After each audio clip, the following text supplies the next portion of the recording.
হবে না। সকল ধরনের সরকারি বেসরকারি প্রতিষ্ঠান, অফিস, কলকারখানা, আদালত বন্ধ থাকবে। আপনারা কেউ অফিসে যাবেন না, তবে মাস শেষে বেতন নিতে যাবেন। শিক্ষা প্রতিষ্ঠান সমূহের সকল কার্যক্রম অনির্দিষ্টকালের জন্য বন্ধ থাকবে। প্রবাসীরা ব্যাংকিং চ্যানেলে কোন প্রকার রেমিটেন্স পাঠাবেন না। সকল ধরনের সরকারি সভা সমাবেশ আয়োজন বর্জন করবেন। বন্দরের কর্মীরা কাজে যোগ দেবেন না, কোন মালামাল খালাস হবে না। দেশের সকল কলকারখানা চলবে না, দেশের কোন গার্মেন্টস তার কার্যক্রম চালাবে না। এই সরকারের পতন না হওয়া পর্যন্ত কোন পরিবহন বন্ধ থাকবে।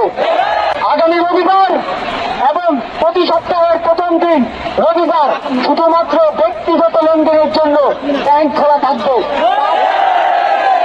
বাকি সাপ্তাহিক কার্য দিবসগুলো ব্যাংক বন্ধ থাকবে।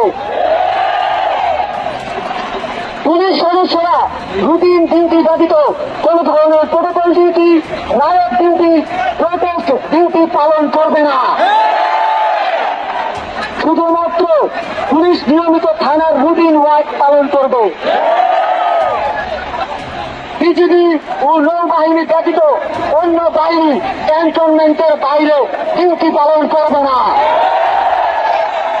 বিজিবি এবং নৌবাহিনীও বেরাত এবং কোস্টাল এরিয়ার মধ্যে সীমাবদ্ধ থাকবে। আপনারা সচিবালয়ে যাবেন না, কৃষি বা উপজেলা কর্মকর্তারা নিজ নিজ কার্যালয়ে যাবেন না। কোন প্রকার অফশোর ট্রানজাকশন চলবে না। আমরা চাই না পতনের আগে এই সরকার দেশের অর্থ লুটপাট করে বিদেশে নিয়ে যাক। বিলাস দ্রব্যের দোকান, শোরুম, মার্কেট সবকিছু অনির্দিষ্টকালের জন্য বন্ধ থাকবে।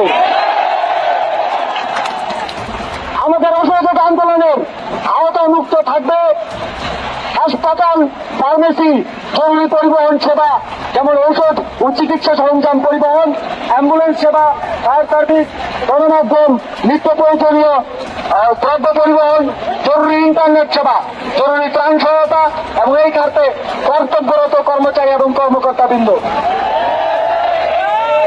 নিত্য প্রয়োজনীয় দ্রব্যের দোকানপাট শুধুমাত্র বেলা 11টা থেকে দুপুর 1টা পর্যন্ত খোলা থাকবে।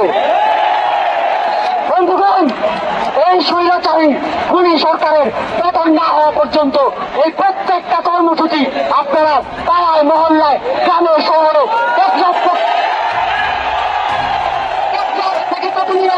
রিক্সা থেকে পাঠিয়ে বাস্তবায়ন করার দায়িত্ব নেবেন।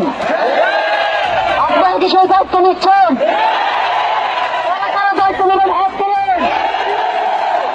যতদিন বেতন না হবে ততদিন আমরা এই সরকারের সাথে সম্পূর্ণ নন কোঅপারেশন অসহযোগ ঘোষণা করছি।